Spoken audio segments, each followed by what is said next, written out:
The husband comes home. The child in a poopy diaper is banging the lid on the saucepan. Everything is dumped out of all the drawers on the floor. Toys are scattered all over the apartment in an even layer.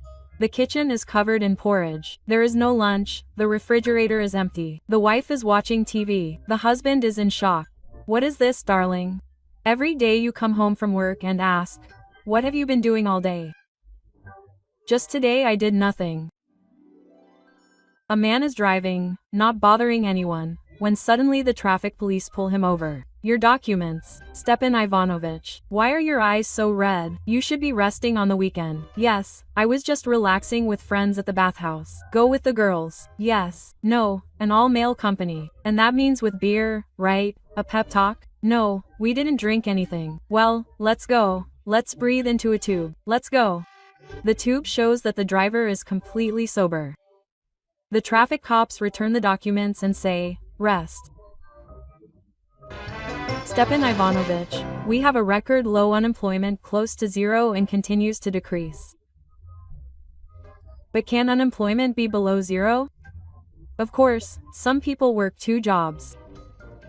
A man comes to the drugstore and asks, is there anything for constipation? The pharmacist replies, yes, there is, but it is a very strong remedy, so the exact dosage is necessary. So, from the counter to the drugstore door is 5 meters. He takes a bottle and pours some red liquid into it. How far is it from the drugstore door to your home? Well, 400 meters. The pharmacist adds blue liquid to the bottle and asks, and how far is it from the door of your entrance to the toilet? First, I have to open the door of the entrance, then go up the stairs to the 3rd floor, open the door of the apartment, walk the entire corridor. It turns out to be 50 meters. The pharmacist, having added some more yellow liquid to the bottle and mixed everything, hands the bottle to the man and says, here, drink this and go home without wasting time, and come back to see me tomorrow. The next day the man comes and says, as a pharmacist, you are, of course, a real professional. Your medicine worked great, quote, but you are a lousy mathematician. You were wrong by a whole 100 meters. As a child, I dreamed of being kidnapped by aliens and shown the universe. Now I dream of being kidnapped by aliens and having my arthrosis cured, my teeth fixed, and my vision corrected.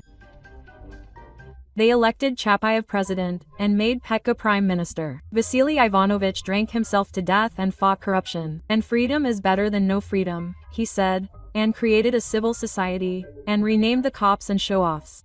But nothing works out for him. They steal even more than before. Moreover, it is practically impossible to sit under economic articles now.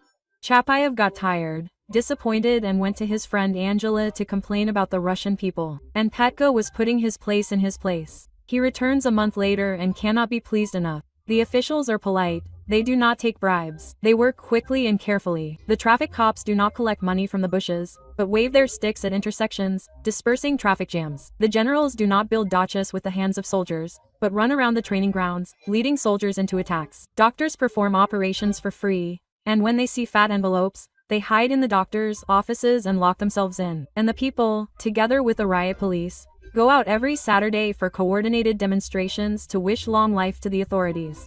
Beauty. Then Chapayev called Petka to him, hugs and kisses him. He gives me a fur coat from the presidential shoulder, brought from Germany, and awards me with the largest order and finally asks, well, now spill the beans, Petka. How did you achieve in a month what I couldn't achieve in all these years? Spill your military secret, Petka.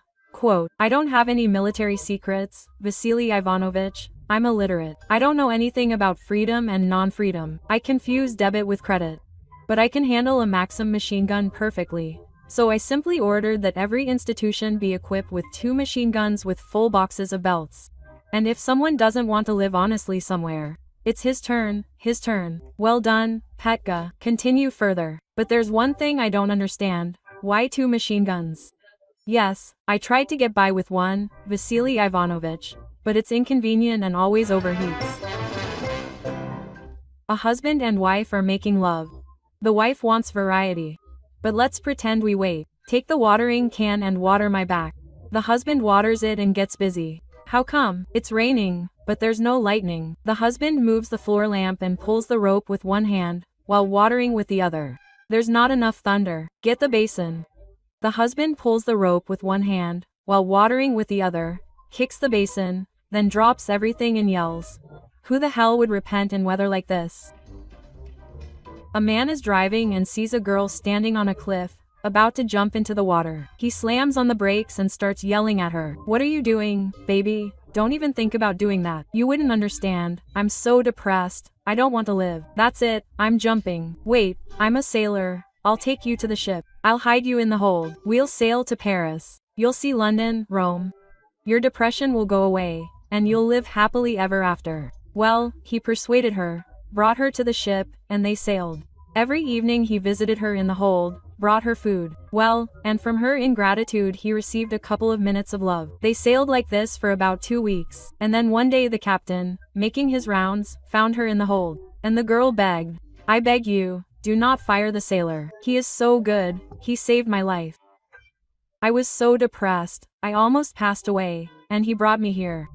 He promised that I would see London, Paris, Rome and find happiness again." And the captain answered, "What the hell London, madam? What Paris? This is a fishing boat.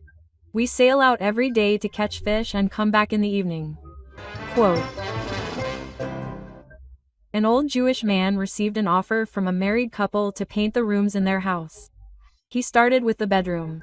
In the evening, the owner of the house decided to check his work and, saying that the paint on the wall looked dry, put his hand to it.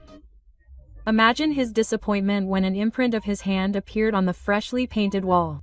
His wife, Rosa, tried to calm him down, assuring him that Mahler would paint over the stain the next day. Arriving the next morning, old Mahler began to stir the paints to begin painting in the kitchen. But his occupation was interrupted by Rosa. "Before you begin painting in the kitchen, I ask you to go into the bedroom. I want to show you the place where my husband put his hand last night. Please, madam. I am an old man. If you want to please me, you'd better give me a glass of tea with lemon." An inspector arrived at the military unit. Well, naturally, the grass and trees were painted. The barracks were tidied up. He entered the barracks, looked around sadly and said, "The gate is in bad shape." And he headed to the second floor. There they set up banners at every step. Everything was sparkling. He looked at this and said, "The family doesn't know what to do." But then one ensign quickly brought a cucumber to the person checking the glass of vodka. He drank, had a snack, caught his breath and said, "It's easier." Once upon a time there were 3 brothers, and they had a cow. They gave milk to the cow, sold it, and that's how they lived.